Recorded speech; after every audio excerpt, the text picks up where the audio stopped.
کہ جو بات صحیح ہے وہ ہم کریں گے، وہ کہیں گے.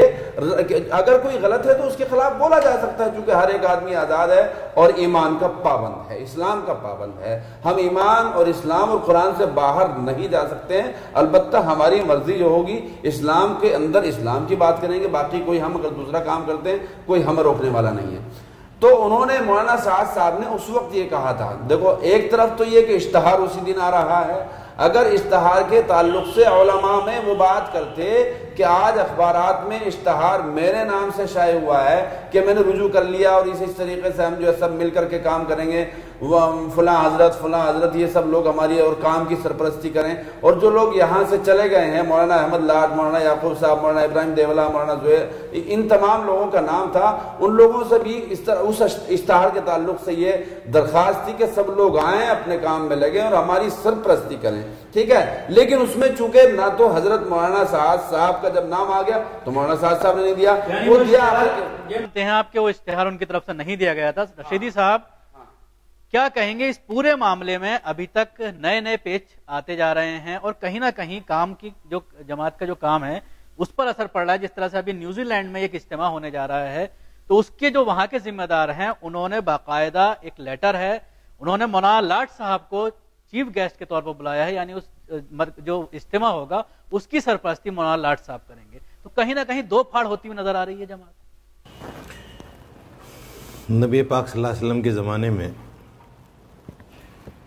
ایک صحابی نے پوچھا، یا رسول اللہ کیا میں اپنی قوم سے محبت رکھ سکتا ہوں، کیا یہ جائز ہے؟ تو آپ صلی اللہ علیہ وسلم نے فرمایا کہ اس وقت تک جب تک دوسری قوم سے تجھے نفرت نہ ہو.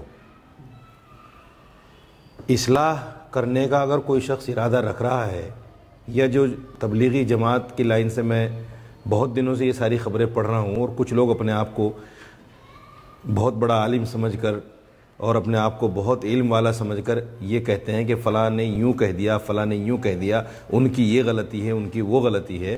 میں ان لوگوں سے صرف ایک درخواست کرنا چاہتا ہوں، اصلاح ایسے نہیں ہوتی. اگر کوئی آدمی غلط ہے بھی صحیح تو کیا آپ اس کو میڈیا میں یا سرعام جلسوں میں یا سوشل میڈیا میں کیا اس کو بدنام کر کے اس کی اصلاح کر سکتے ہیں؟ یا یہ حق آپ کو کس نے دیا ہے؟ نبی پاک صلی اللہ علیہ وسلم کے زمانے میں شراب بالکل بند نہیں ہوئی تھی اس وقت، لیکن اس کو منع کر دیا گیا تھا اور اس پر کچھ سزائیں مقرر کر دی گئی تھی. تو ایک صحابی بیچارے پکڑے گئے، ان کو سزا دے دی گئی، پھر اتفاق سے وہ پکڑے گئے، پھر ان کو سزا دے دی گئی، تیسری مرتبہ پھر ان کا نمبر آ گیا. تو جب ان کو سزا دی جانے لگی تو ایک صاحب کہنے لگے کہ یار کیسا آدمی ہے، بار بار پکڑا جاتا ہے اور بار بار سزا اس کو ملتی ہے. تو نبی پاک صلی اللہ علیہ وسلم کے کان میں یہ بات آئی تو آپ نے ان کو بلایا کہ ادھر آؤ، اور یہ فرمایا کہ دیکھو گناہ کا تعلق سیدھا اللہ سے ہے، جزا اور سزا اسی کے اختیار میں ہے. ہم کسی کو اگر گناہ کرتے ہوئے بھی دیکھیں تو بھی ہمیں اس کو گنہگار کہنے کا حق نہیں ہے. نبی کی تعلیم تو یہ ہے، اور ہماری تعلیم، ہمارا علم یہ کہہ رہا ہے کہ ہم سوشل میڈیا پر اس طرح کے واہیات فتوے ڈالیں، واہیات باتیں کریں کہ بھائی فلاں آدمی جو ہے غلط کہہ رہا ہے، قرآن کے خلاف بول رہا ہے، دین کے خلاف بول رہا ہے. ارے بھائی کہیں نہ کہیں اکابر علماء کی ایک جماعت موجود ہے آج بھی ہندوستان میں، ایسا نہیں ہے قحط الرجال نہیں ہے، علماء موجود ہیں.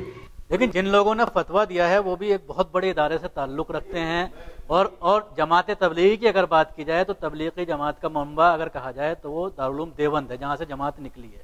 لیکن جس طرح سے آپ بات کر رہے ہیں وہ ایک الگ واقعہ ہے، لیکن اگر سیدھا قرآن اور حدیث کے منافی کوئی بات اگر کہتا ہے تو اس کو کیا پبلکلی روکنا یا اس کو ٹوکنا منع ہے؟ میں اسی کو کہنے جا رہا ہوں کہ جو لوگ اس طرح کی واہیات باتیں سوشل میڈیا اور میڈیا میں کر رہے ہیں، کیا ان کو یہ پتہ نہیں کہ ہمارے اکابرین کی جماعت آج بھی موجود ہے، دارالعلوم بھی موجود ہے، دارالعلوم کے علماء بھی موجود ہیں، دارالعلوم کے فضلاء بھی موجود ہیں. کیا ایک منٹ میری بات سنیں. سوال آپ سے یہ ہے سر، میری بات پوری پہلے میری بات پوری سنیں. آپ ایک بات کو لیے جا رہے ہیں، سنیے، آپ واہوائی مت لوٹیے اس بات کو کہہ کر کے. کوئی واہیات بات نہیں ہو رہی ہے. ہمارے اکابرین علماء دیوبند نے جو کہا، آپ کا کہنا یہ ہے کہ ان لوگوں جن لوگوں نے غلطی کر دی تو وہ اکابر سمجھیں. ارے بھائی اکابر یہاں لکشمی نگر میں، بدرپور میں، بمبئی میں یا کلکتہ میں، سب جگہ اکابر تھوڑا ہی دیکھنے جائیں گے، چونکہ سارے لوگوں کی اصلاح کا تعلق ہے، اور خاص کر جو جماعت تبلیغ کام کر رہی ہے وہ گلی گلی میں، مارکیٹس میں، دکانوں میں کام کر رہی ہے۔ اگر ہم لوگ اس کی وضاحت نہیں کریں گے، اگر کوئی ہم سے پوچھ رہا ہے، اور ہم اگر الیکٹرونک میڈیا کی سنیے نا، نہیں غلط بات، ارے بھائی سنو تو، دیکھیں اکابر نے آج تک اگر مولانا سعد صاحب کسی بات پر قرآن کے خلاف، اسلام کے خلاف جا رہے ہیں تو آج تک دارالعلوم نے ان کو طلب کیوں نہیں کیا، یا دارالعلوم کی ایک جماعت یا دارالعلوم کا ایک وفد یہاں کیوں نہیں پہنچا ان کی اصلاح کے لیے؟ 2 بار وفد آئے، جھوٹ ہے، سب جھوٹی کہانی ہے، ارے میرے سب جھوٹی، نہیں سب جھوٹی کہانی ہے، میرے سامنے کی بات ہے، مولانا سعد صاحب کے پاس وفد آپ باقاعدہ بلایا گیا۔ ارشد مدنی صاحب سے آپ کہلوا دیجئے کہ میں گیا تھا، جی آپ کہلوا دیجئے ان سے، چلیے میرے ساتھ، میں کھلوا دیتا ہوں۔ ارشد مدنی صاحب کا بیان ایک بار نہیں آیا، یہ بیان جھوٹا ہے، یہ بیان جھوٹا ہے، اور ان کے جو مولانا سعد صاحب کے مخالفین ہیں وہ اس طرح کی باتیں بیان کر رہے ہیں، یہ سچائی ہے۔ دیکھیں مولانا ارشد صاحب اگر جاتے تو آپ ایک کام کیجئے، آپ نیوز میکس کی طرف سے جائیے، آپ اس بات کی تصدیق کر لیجئے کہ مولانا ارشد صاحب گئے تھے کیا، یہ 100% جھوٹا نکلے گا۔ مولانا ارشد صاحب اتنا بڑا نام ہے، اتنا بڑا نام ہے، اگر وہ مولانا سعد صاحب کے پاس جاتے تو مولانا سعد صاحب اتنے ذی علم آدمی ہے، وہ کبھی اس طرح کی حرکت نہ کرتے کہ لیکن جو انہوں نے لیٹر بھیجا ہے، جو انہوں نے لیٹر بھیجا ہے دارالعلوم دیوبند مدنی صاحب کی بات کو وہ مانتے یا نہ مانتے وہ دوسری چیز ہے، لیکن ملنے سے انکار کر دیتے، ایسا ہو ہی نہیں سکتا، مولانا ارے نہیں ملنے سے انکار ہو ہی نہیں سکتا، وہ تو کہیں نہیں رہے۔ اور آپ کہہ رہے ہیں دیوبند کی جماعت کے ساتھ میں گیا ہوں، سوال ہی پیدا نہیں، سوال ہی پیدا، آپ نے میں ساتھ تھا، آپ کہہ رہے ہیں میں ساتھ تھا، میں نے کب کہا ساتھ میں تھا؟ میں نے جب ابھی کہا نا اکابر کی کوئی جماعت نہیں گئی، سمجھنے کی کوشش نہ کریں، نہیں اکابر کی کوئی جماعت نہیں گئی۔ دیکھو میں تو ایک بات کہنا چاہتا ہوں، بات سمجھنے کی کوشش، ترک کو ترک نہیں میں کرتا، میں یہ کہنا چاہتا ہوں، کہنے کا مقصد یہ ہے کہ مولانا ارشد مدنی صاحب ذی علم آدمی ہیں، اگر وہ وہاں جائیں گے اور ان کو بات کرنے سے منع کر دیا جائے گا، کر ہی نہیں سکتے مولانا بھائی، میرے بھائی کر ہی نہیں سکتے بھائی، میری بات تو سنو گے نا میرے چاند، مولانا احمد لاٹ صاحب ذی علم نہیں؟ بتائیے اس کا سوال کا جواب دیجیے، سنیے میری بات سنیے، نہیں میری بات سنیے، مولانا ابراہیم دیولا کیا ذی علم نہیں؟ پھر وہی بات آتی ہے، پھر یہ نظریاتی اختلافات ہیں، میری اور آپ کی سوچ سے بہت دور ہے، میری اور آپ کی سوچ سے بہت دور ہیں، ہم مجتہد نہیں ہیں، یا ہم اتنے بڑے علم والے نہیں ہیں کہ مولانا احمد لاٹ صاحب کو کوئی کسی طرح کا ترک کر سکے یا مولانا سعد کو ترک کر سکے، نہیں ہم اتنے بڑے علم والے نہیں ہیں، نہیں بالکل میں صحیح کہہ رہا ہوں، میں صحیح کہہ رہا ہوں، میں صحیح کہہ رہا ہوں، دیکھو ہماری اتنی، میں اپنے بارے میں کہہ رہا ہوں کہ میں اپنا، ارے بھائی سنو آپ میری بات، آپ نے اپنی آنکھ سے بھی تو ان کے خطوط پڑھے ہوں گے، دارالعلوم دیوبند سے بھی آئے ہیں، اخبارات میں بھی آیا ہے، مولانا میں اور آپ کر رہے ہیں سب کہانی میں اور آپ کر رہے ہیں، اور دارالعلوم وہ فتویٰ دے گا، شکیل صاحب سنیے، شکیل صاحب سنیے، دیکھیے بات سنیے، دارالعلوم کے پاس اگر کوئی سوال بھیجے گا، دارالعلوم مکلف ہے اس کا جواب دینے کا، بالکل جواب، چاہے وہ فتوے کی شکل میں ہو، چاہے مسئلہ پوچھنے کی شکل میں ہو، دارالعلوم نے سوال، نہیں اس میں فتویٰ نہیں پوچھا گیا، اس میں مولانا سعد صاحب کو بالکل وہ کر کے نام لے کر کے بھیجا گیا ہے لیٹر، اور دونوں بار ان کا نام لے کر کے بھیجا گیا ہے جی، اور جو نہیں اس میں جو فتوے کا مطلب ہوتا بغیر نام ظاہر کیے فتویٰ، نہیں ایسا کچھ نہیں ہے، نام سے بھی لے سکتے ہیں، نام سے بھی لے سکتے ہیں، ایک بار جا کے دیکھیے کوئی فتوے، اگر میں یہ کہوں کہ میں کے نام سے فتوے آتے کہ فلاں نام کا آدمی میں نے دیکھا ہے وہ شراب پی رہا ہے، تو کیا اس کے پیچھے نماز جائز ہے؟ تو دارالعلوم کا فتویٰ یقیناً یہی آئے گا کہ اس کے پیچھے نماز جائز نہیں ہے، یقیناً یہی نہیں، اس میں یہ معاملہ نہیں ہے، اس میں خاص طور سے ان کو ایڈریس کر کے ایک لیٹر بھیجا گیا، اور اس میں جو ان کی باتیں تھیں وہ باقاعدہ درج کی گئیں، اور اس کے بعد ان کا جو جواب گیا اس میں ایک نیچے 4 لائن کا لکھا گیا کہ میں ان سب چیزوں کا قرآن اور حدیث سے ثابت کر کے آپ کو جواب دوں گا، تو جی اگر آپ تاریخ سنیے، ایک منٹ عارف صاحب ایک منٹ، ابھی جو لیٹر آیا ہے اس میں انہوں نے کہا کہ جو میں نے باتیں کہی ہے وہ ہمارے اکابرین سے ثابت ہوتی ہیں، جو میں کہہ رہا ہوں ہمارے اکابرین کی تاریخ پڑھیے، ان کی باتیں پڑھیے، ہاں حضرت موسیٰ کے تعلق سے بھی انہوں نے کہا، تو اس طرح سے ضد پر نہیں، میری بات سنیے، دیکھیے بات سنیے، میں تو اس بات کو کہنا چاہتا ہوں، میری کیا بساط ہے کہ میں مولانا ارشد مدنی صاحب کی اصلاح کرنے کے لیے چلوں، میری کیا بساط ہے کہ میں مولانا سعد صاحب کی اصلاح کرنے چلوں؟ میری کیا بساط ہے کہ مولانا زہیر صاحب کی نہیں چھوڑ دیجیے اس کو، ارے چھوڑ دیجیے اس کو، میری اپنی زندگی میرے سامنے سب کا علم سب کے ہاتھ میں ہے، آپ سب کے پاس میں، آپ جو ہے اسپین کی تاریخ پڑھیے، آپ اسپین کی تاریخ پڑھیے۔ ہم تو سیدھے سیدھے یہ کہنا چاہتے ہیں یہ ایک یہودی سازش ہے۔ مولانا سعد دیکھو، میں پہلے بھی اس بات کو کہہ چکا ہوں، میں کسی کا ذاتی طور پر حمایتی نہیں ہوں۔ آپ تو حمایت کر چکے پہلے، غلط بات، آپ پہلے مولانا زہیر صاحب کی طرف تھے، آپ ادھر آ رہے ہیں کبھی ادھر، آپ کی تو ویڈیوز بھی ہیں، آپ کی ویڈیوز بھی ہیں، چھوڑ دیجیے اس بات کو۔ میں صرف یہ کہنا چاہتا ہوں شکیل صاحب، ایک منٹ میں، مولانا سعد صاحب سے تمام لوگوں نے درخواست کی، یمنا نگر آپ جائیے، پانی پت آپ جائیے، مظفر نگر سہارنپور میں آپ جائیے، آپ میرٹھ میں جائیے، آپ کانپور اور لکھنؤ میں جائیے، تمام لوگوں کی اندرونی ایک طرح سے کڑھن یہ ہے کہ مولانا سعد صاحب کو مان جانا چاہیے۔ جب شورائی نظام چل رہا تو شورائی نظام چلانا چاہیے۔ آخر مولانا سعد صاحب چاہتے کیا ہیں؟ ایک بات، دوسری بات آگے وہی بات ابراہیم دیولا مخالفت والی کہہ رہے ہیں، میں مخالفت نہیں کر رہا ہوں اور کر بھی رہے ہیں، مخالفت کی بات نہیں ہے، میں حقیقت بیان کر رہا ہوں، نہیں کر بھی رہے ہیں ہم مخالفت بیان کرنے کا کہ مطلب سب لوگوں کی بات نہیں مان رہے ہیں۔ حقیقت بیان کرنے کا مطلب مخالفت نہیں ہوتی مولانا۔ مولانا احمد لاٹ صاحب، مولانا یعقوب صاحب، مولانا ابراہیم دیولا صاحب یہاں سے چلے گئے۔ میں آپ سے جو آپ کہہ رہے ہیں نا، ہم مجتہد نہیں، فلاں نہیں، ہمیں کیا حق بنتا ہے؟ مجھے حق بنتا ہے، سب اسلام والوں کو، سب قرآن پڑھنے والوں کو حق بنتا ہے۔ کیا مولانا سعد صاحب نے آج تک کوئی ایک سفر ایسا کیا ہو جب اتنے زمانے سے وہ، ان کے والد صاحب کے زمانے سے وہ لوگ کام میں لگے ہوئے ہیں، کیا ان کا مقصد نہیں بنتا، ان کا فرض نہیں بنتا کہ ان کے پاس جا کر کے ان کی خوشامد کر کے واپس بلا جائے؟ ان کے اکابر ہیں، ان سے بڑے ہیں، وہ ان کے پاس جا کر آپ مولانا سعد سے کتنی بار ملے اصلاح کے لیے؟ جی، اصلاح کرنے کے لیے کتنی بار ملے؟ آپ کتنی بار ملے؟ یہ کون سی بات ہوگی؟ میں کئی بار کوشش کر چکا ہوں، آپ کون سی بالکل کوشش کر چکا ہوں۔ کس دن؟ بالکل، کس تاریخ آج سے 3 مہینے پہلے بھی گیا ہوں، اور ابھی مرکز میں جانے کی کوشش کی جب ملنے دینا۔ یہ بتائیے، کیا اسلام کے روح سے اپنے بزرگوں کو انہیں نہیں لانا چاہیے واپس؟ بالکل لانا چاہیے۔ نہیں، آپ میں ان سے جواب چاہتا ہوں، کیونکہ جس طرح سے وہاں پر شورا تھی، شورا کا نظام بالکل درہم برہم ہو گیا ہے اور ایک آدمی کے ہاتھ میں سب کچھ آ گیا ہے، اور جس طرح سے برائیاں بالکل جو آ رہی ہیں سامنے، جس طرح سے موسیٰ کا ذکر، ان کا لیٹر ہے، میں آپ کو دکھا سکتا ہوں، جو دارالعلوم دیوبند کو بھیجا گیا ہے، اس پر دارالعلوم دیوبند نے بہت سخت الفاظ میں جو ہے ان کی وہ کی ہے، کھچائی کی ہے، اور کہا ہے کہ ہم آپ کے اس کو نہیں مانتے۔ آخر میں جو 2 لائنیں لکھی ہیں کہ ابھی اس کو ہم نہیں مانیں گے۔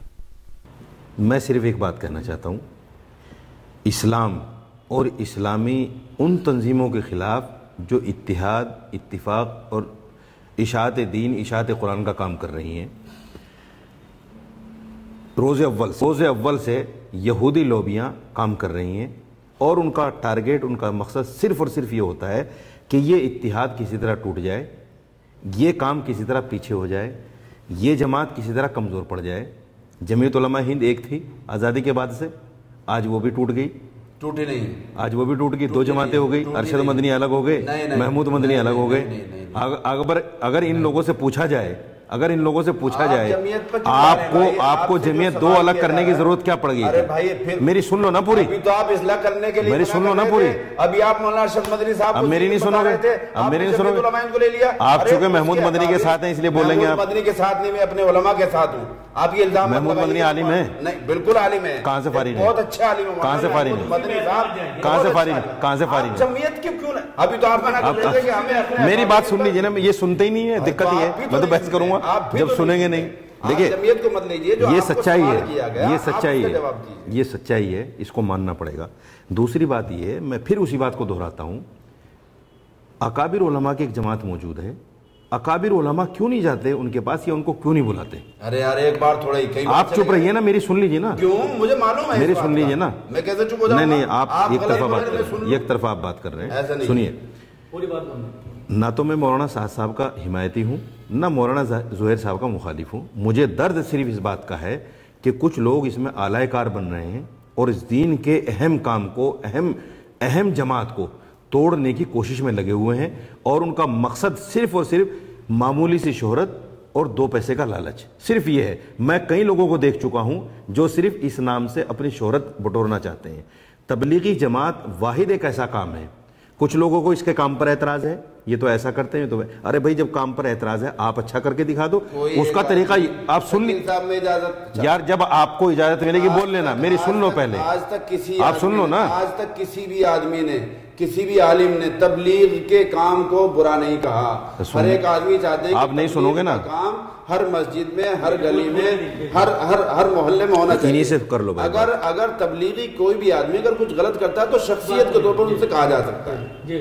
آپ یہ نہ کہیں کہ تبلیغ کے خلاف وہ لوگ ہیں. تبلیغ کے خلاف تو کوئی اسلام والا ہو ہی نہیں. اس کے لوگوں سے نہیں تھا, جیسے اور جماعتیں ہیں وہ خلاف ہیں, یہ مقصد تھا ان کا کہنے کا. جی رشید صاحب. میرا کہنے کا صرف ایک مقصد ہے کہ ہم اس دین کے کام میں رخنا نہ بنے. اگر ہم کچھ دین کا اچھا کام نہیں کر سکتے, کوئی اچھی تنظیم نہیں چلا سکتے, تو کم از کم جو لوگ اچھا کام کر رہے ہیں ان کے سامنے دیوار نہ بنے. اگر ہمارے اندر صلاحیت ہے, ہمارے اندر قابلیت ہے, تو اس لائن سے بڑی لائن کھینچ کے دکھائے نا کہ دیکھو جی یہ ہم نے بڑا کام کر دیا ہے. ہماری صلاحیت تو اتنی بھی نہیں ہے کہ ہم ایک مسجد کو چلا سکیں, اور ہم کام کر رہے ہیں تبلیغی جماعت کو صلاح دینے کی. تبلیغی جماعت والوں کو جو لوگ روزہ کتنا بڑا کام ہے تبلیغی جماعت. میں یہ کہتا ہوں کہ لاکھوں نقص کے باوجود, لاکھوں کمیوں کے باوجود تبلیغ کا جو کام چل رہا ہے, جو اکابرین اس کی سرپرستی فرما رہے ہیں, چاہے وہ مولانا ظہیر صاحب ہوں, چاہے مولانا سعد صاحب ہوں, میں ان کو تہے دل سے ان کا شکریہ ادا کرنا چاہتا ہوں. لاکھوں لوگ اس کام کی وجہ سے نمازی بن گئے, لاکھوں لوگ اس کام کی وجہ سے قرآن سیکھ گئے, لاکھوں لوگ اس کام کی وجہ سے دین سیکھ گئے. میں ان کا بہت تہے دل سے شکریہ. لیکن ہم اعلی کار کیوں بن رہے ہیں؟ مجھے صرف اعتراض اس پر ہے, جو لوگ اصلاح کہاں ہے؟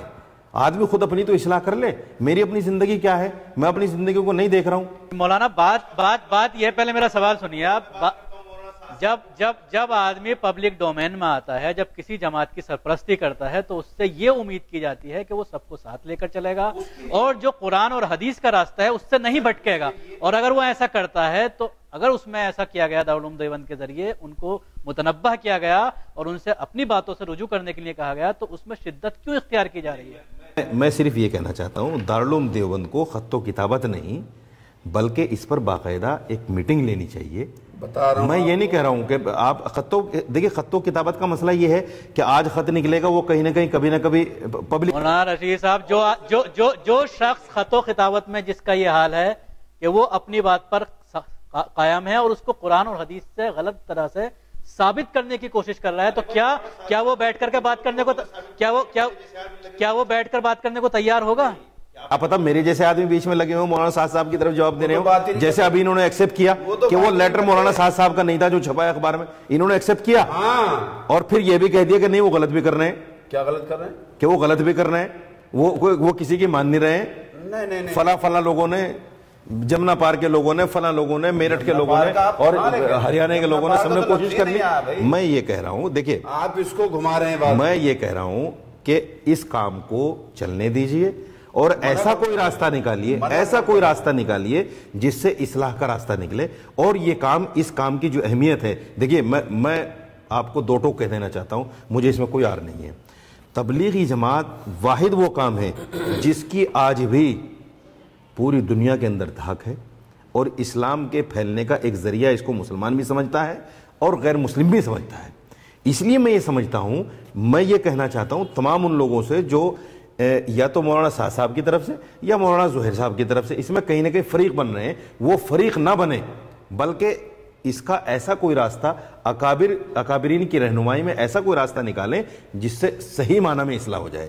آپ یہ لیٹر بازی, کترک, ادھر ادھر کی باتیں, اس نے یہ کہہ دیا, اس نے, یہ تمام چیزیں نہیں ہونی چاہیے, اس سے کام کے اوپر اثر پڑ رہا ہے. جی مولانا عارف صاحب, کیا کہنا ہے آپ کا؟ جو لیٹر بازی ہو رہی ہے کیا وہ ہونی چاہیے؟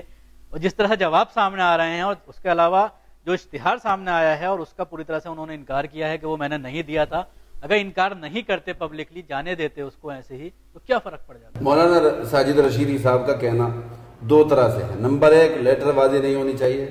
نمبر دو, علماء کی سرپرستی ان کو ہونی چاہیے. ان کی باتوں میں دو باتوں میں تضاد ہے.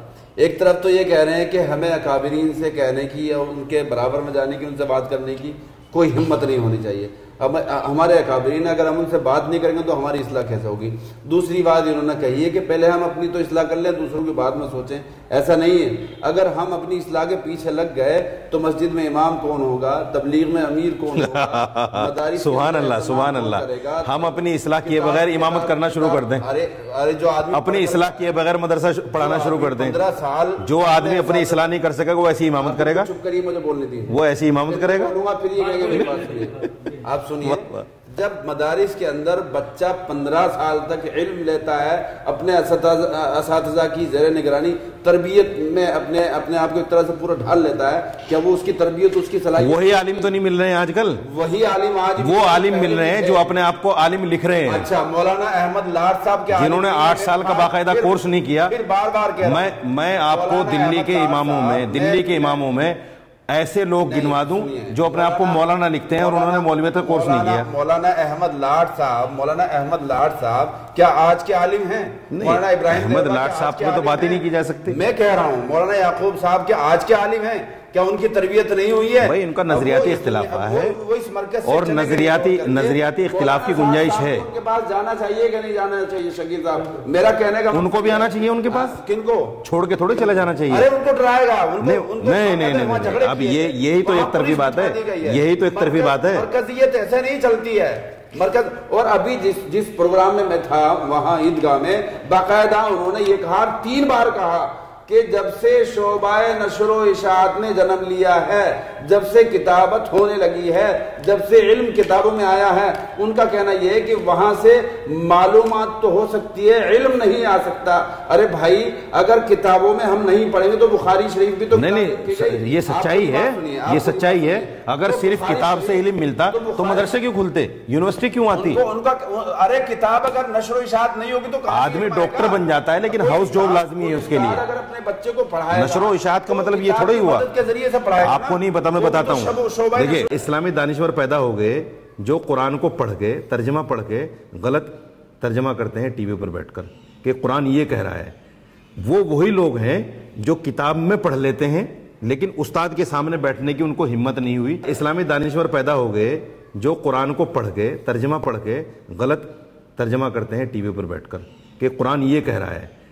وہ وہی لوگ ہیں جو کتاب میں پڑھ لیتے ہیں لیکن استاد کے سامنے بیٹھنے کی ان کو ہمت نہیں ہوئی اور انہوں نے استاد کے سامنے کبھی بیٹھے نہیں. وہ اس لیے وہ غلطی ترجمہ لیں. تو اگر مولانا صاحب نے یہ کہہ دیا تو اس میں کیا برائی کہہ دی اس نے؟ کتابی پڑھائی سے بالکل نہیں. میں یہ کہنا چاہ رہا ہوں، سنیے، میں یہ کہنا چاہ رہا ہوں کہ صرف کتاب سے علم نہیں آ سکتا. صرف کتاب سے کہ آپ نے قرآن پڑھ لیا اور حافظ بن گئے آپ کو استاد کے سامنے بیٹھنا پڑے گا. ساری کتابوں کو ضروری ہے دیا جائے ساری تو آنے والے 10 سال میں کون سا عالم بچے گا جو پڑھا دے گا آپ کو علاوہ قرآن کے؟ یہ ان کا مقصد یہ تھوڑا ہی ہے کہ آپ بخاری کو نعوذ باللہ ختم کر دو یا صحیح مسلم کو ختم کر دو. صرف قرآن کا معجزہ ہے جو ہمیشہ تا قیامت نہیں. ان کا مقصد کتابیں ہیں اگر وہ ہمارے سامنے نہیں ہوگی تو ان کو باقی نہیں رکھا جا سکتا. ارے بھائی ان کا مقصد یہ نہیں تھا. پڑھا اور اہم ایک شعبہ ہے اسلام کا. ان کا مقصد یہ ہے اب میرے پاس پرسوں ایک ہندو پنڈت اور وہ اگر یوں کہتا ہے کہ یہ صاحب یہودیوں کی دین ہے، مشینوں سے اس تعلیم کو جو ہے لکھا گیا ہے، تو آپ جس گاڑی میں بیٹھ رہے ہیں وہ بھی تو یہودیوں. میں بتاتا ہوں اس کی میں جواب دے دیتا ہوں آپ کا. سنیے میں جواب دے دیتا ہوں. سیمنٹ اور اینٹ بن کر کے آ رہا ہے. پرسوں ایک ڈیبیٹ میں شکیل صاحب میرے ساتھ سر ایک بات صرف ایک بات پرسوں ایک ڈیبیٹ میں میرے ساتھ ایک ہندو پنڈت بیٹھے ہوئے تھے اور ایک موضوع پر بات چل رہی تھی. وہ صاحب اتنا لمبا کتابچہ ایک ان کے ہاتھ میں تھا، کوئی انیس شیخ کر کے کسی نے وہ کتابچہ لکھا ہوا تھا جس میں قرآن کی آیتوں کو تراجم غلط تھے. میں نے وہ کتابچہ لے کے دیکھا تو اس میں ترجمے غلط لکھے ہوئے تھے. یہ سچائی ہے.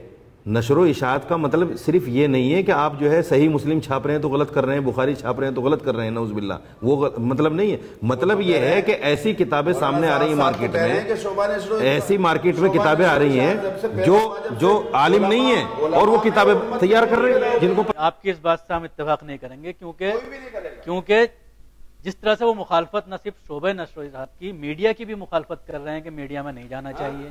حضرت عمر فاروق کی اگر ہم بات کرتے ہیں نہیں جو اکابرین ہیں جو دارالعلوم کا کون سا نہیں دارالعلوم کا دارالعلوم موبائل لے رہے ہیں، سنیے وہاں جو فتاوا کا کام کمپیوٹر سے ہوتا ہے، جو سوشل میڈیا سے ہوتا ہے، کیا وہ دارالعلوم دیوبند والے غلط کر رہے ہیں؟ نہیں وہ اس میں کیا انہوں نے منع کیا؟ کنہوں نے؟ انہوں نے منع کیا؟ آپ کہہ رہے ہیں نا کہ غلط ہے۔ میں تو نہیں کہہ رہا ہوں، دارالعلوم دیوبند والوں کا پورا سینٹر ہے، میں تو نہیں کہہ رہا ہوں کہ کمپیوٹر سینٹر غلط ہے، دارالعلوم دیوبند والے اپنا کام کرتے ہیں۔ میں تو نہیں کہہ رہا ہوں نا کہ موبائل غلط ہے، سوشل میڈیا سے ہو یا الیکٹرانک میڈیا سے ہو، آپ اس کو دیکھیے کہ کس سے کتنا اسلام کو فائدہ ہو رہا ہے۔ آپ یہ مت چھوڑیے۔ اچھا آپ موبائل چلا رہے ہیں، کتنی تبلیغ کر لی آپ نے موبائل سے؟ مجھے بتا دیجیے آپ۔ بہت سارے لوگوں کو میں مفتی اعجاز ارشد قاسمی، ارے چھوڑ دیجئے، انسان کا دیکھیں اسلام الگ ہے، مسلمان کا عمل الگ ہے۔ ہوتا تو ہم ان سے پوچھ لیتے ہیں واٹس ایپ سے، وہ فوراً جواب دے دیتے ہیں کہ اس سے ہمارا فائدہ نہیں۔ بتائیے، ہنسنے والی بات نہیں ہے۔ سن لیجیے، دیکھیے اسلام الگ ہے، مسلمان کا عمل الگ ہے، ہمیں یہ بھی سوچنا ہے، یہ بھی سوچنا ہے۔ فاروق کے زمانے میں اگر دیکھا جائے تو بہت زیادہ ترقی ہوئی، نئی نئی چیزوں کو انہوں نے اڈاپٹ کیا، سسٹم انہوں نے نئی نئی چیزیں لائے، تو کیا اگر وہ غلط ہوتی کیا ان کو اڈاپٹ کرتے؟ نئی چیزوں سے فائدہ، دونوں ہی طرح کی چیزیں ہیں، کچھ نقصانات بھی ہیں لیکن کچھ فائدے بھی ہیں۔ جیسے اگر میڈیا کی اگر بات آتی ہے، جیسے وہ کہہ رہے ہیں کہ یہودیوں کی دین ہے میڈیا، تو اگر ہمیں مقابلہ کرنا ہے کسی دشمن سے تو اس کی چیز اس کو سمجھنا ہوگا اور اسی ہتھیار سے اس کا مقابلہ کرنا ہوگا۔ اور بتا دیتا ہوں، ایک واقعہ اور بتا دیتا ہوں۔ شراب حرام نہیں ہوئی تھی لیکن پینے کے لیے منع کر دیا گیا تھا کہ ابھی شراب نہیں پینا، تو قرآن کی ایک آیت نازل ہوئی، لوگ کیا کرتے تھے شراب پی کے نماز میں بھی کھڑے ہو جاتے تھے، تو وہ نماز میں غلطیاں ہو جاتی تھی، تو قرآن کی ایک آیت نازل ہوئی، یا ایھا الذین آمنوا لا تقربوا الصلاۃ وانتم سکارا، جب تم نشے کی حالت میں ہو تو نماز کے قریب نہ جاؤ۔ تو کچھ لوگوں نے اس کا مطلب کیا نکالا کہ بھئی قرآن نے تو کہہ دیا یا ایھا الذین آمنوا لا تقربوا الصلاۃ، اور انتم سکارا کو چھوڑ دیا۔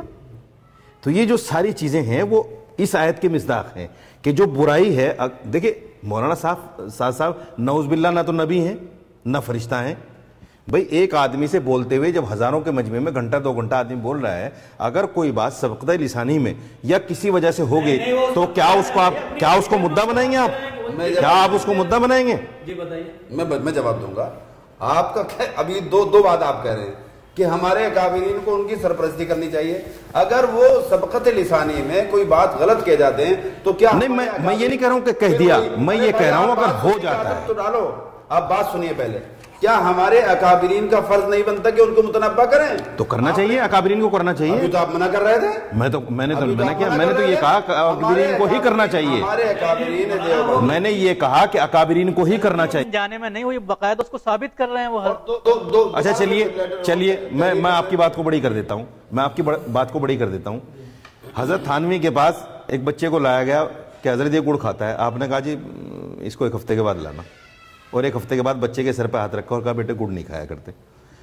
اس کی والدہ نے کہا کہ حضرت یہ تو آپ 1 ہفتے پہلے بھی کر سکتے تھے، تو فرمایا بھائی میں اس وقت چونکہ میں بھی گڑ کھاتا تھا، میں نے پہلے خود کو کنٹرول کیا۔ اصلاح وہ آدمی کر سکتا ہے جو خود بھی مخلص ہو، جب ہم خود مخلص نہیں ہیں تو ہم اصلاح کیسے کر سکتے ہیں؟ مجھے یہ بتائیے، جتنے لوگ اس مدعے کو ہوا دے رہے ہیں وہ اپنے گریبان میں جھانک کے دیکھیں کہ ان کی اپنی زندگی کیا ہے۔ نبی علیہ السلام کا جو پورا ایک افتاء کا دارالعلوم دیوبند کا جو افتاء کا ایک ادارہ ہے وہ سب جو ہے باعمل نہیں ہے، یہی کہنا چاہ رہے ہیں۔ جی بالکل یہی ہے۔ میں ان لوگوں کی بات کر رہا ہوں جو اس مسئلے کو ہوا دے رہے ہیں، اس مدعے کو ہوا دے رہے ہیں سستی شہرت کے لیے اور 2 پیسے کے لالچ میں۔ آپ اس طرح کے الزام، دارالعلوم کو تو آنا چاہیے اس معاملے میں، ابھی تو آپ کہہ رہے تھے دارالعلوم کو تو اس معاملے میں آنا آپ کہہ چاہیے۔ رہے تھے لیٹر بازی نہیں، آپ دوبارہ سن لو ریکارڈنگ، ابھی سن لیجئے گا۔ میں نے تو یہ کہا کہ دارالعلوم کو آنا چاہیے۔ سن رہے ہیں اس کو شکیل صاحب میں شروع سے کہہ رہا ہوں اس بات کو کہ دارالعلوم کو ہی آنا چاہیے، اکابر علماء کو ہی آنا چاہیے۔ ہما شما کی کیا بات ہے جو ہم اٹھائے پھر رہے ہیں اس کو اخباروں میں اور میڈیا میں، مولانا سعد صاحب نے یہ کر دیا اور مولانا زہیر نے یہ کر دیا۔ ارے بھائی مرغی کی اذان کو کون سنتا ہے؟ کہیں نماز ہوتی ہے مرغی کی اذان پہ؟ بلا وجہ کی بکواس کرتا پھر رہا ہے ہر آدمی کہ بھائی مولانا سعد نے یہ کر دیا مولانا زہیر نے یہ کر دیا۔ غیر تہذیبی بات مت بولیے، آپ عالم ہیں۔ آپ سنیے، یہ جو اس طرح کا میں پھر دوبارہ سے اس بات کو کہہ رہا ہوں کہ مولانا سعد صاحب اگر میں کہتا ہوں کہ وہ بہت اچھا آدمی ہے، کیا ان کو مولانا یعقوب صاحب، مولانا ابراہیم دیولا، مولانا احمد لاٹ صاحب کے پاس جانا چاہیے کہ نہیں کہ واپس آ جائیے مرکز میں؟ اصلاح امت کے لیے ان کو بھی آنا چاہیے سب کو واپس. کن کو؟ کہ بھئی آ جاؤ ہم آپ کی اصلاح کریں گے، آ جاؤ ہم آپ کی اصلاح کریں گے. بڑا کوئی نہیں ہوتا، کیا بچوں کا بڑوں کا نہیں، بڑا کوئی نہیں ہوتا. اگر اصلاح کرنی ہے تو آ جائیے، بڑا کوئی نہیں ہوتا. نہیں اصلاح کرنی ہے تو آ جائیے. یہ کہہ رہے تھے بڑا، جو آپ نے آپ کو بڑا سمجھ کے بیٹھا ہوا وہ کیا بڑا ہے؟ نہیں سنیے، بڑا آدمی چھوٹا بن کے ہی ہوتا ہے. ہماری کیا بساط ہے، ہمارا کیا ہو سکتا ہے، وہ ہمارے بڑے ہیں. ابھی کہنے بڑا کوئی نہیں ہوتا، یہ کیسی بات ہوتی ہے؟ ارے کہیں تو سنس جوڑ لو یار، سنس تو جوڑ لو. دونوں مہمانوں کا اسٹوڈیو میں آنے کے لیے تو بات ہو رہی تھی کہ کس طرح سے اس پورے معاملے کو ہوا مل گئی ہے. خاص طور سے ابھی جس طرح سے ایک اشتہار آیا تھا اور اس سے انہوں نے، مولانا صاحب نے کہا ہے کہ وہ اشتہار ہمارے ذریعے اخبارات کو نہیں دیا گیا ہے، اور اس کے ساتھ ہی ایک لیٹر جو لکھا گیا تھا دارالعلوم دیوبند کو، تو اس کا جواب آیا ہے جو اس میں سارے ذکر کیے گئے تھے. موبائل کا استعمال نماز کے اندر نہیں ہونا چاہیے. حضرت موسیٰ کا جو واقعہ تھا اس کو حدیث، اس کو قرآن کے ذریعے، تفسیر کے ذریعے مولانا صاحب نے ثابت کرنے کی کوشش کی تھی، لیکن دارالعلوم دیوبند نے اس کو بالکل ماننے سے انکار کر دیا ہے، کیونکہ ان کا کہنا ہے کہ حضرت موسیٰ علیہ السلام جب 40 دن کے لیے گئے تھے کوہ طور پر، تو اس وقت وہ اپنے بھائی کو ذمہ داری دے گئے تھے دعوت و تبلیغ کی، لیکن اس کے باوجود لوگ جو ہے منحرف ہو گئے دین سے. تو اس میں حضرت موسیٰ علیہ السلام کو جس طرح سے صاحب کے ذریعے ذمہ دار ٹھہرایا گیا اور اس میں حوالے بھی دیے گئے، تو اس کے بعد دارالعلوم دیوبند کے ذریعے یہ کہا گیا کہ ہم آپ کی اس بات کو نہیں مانتے، اور ابھی تک وہ معاملہ جیوں کا تیوں قائم ہے.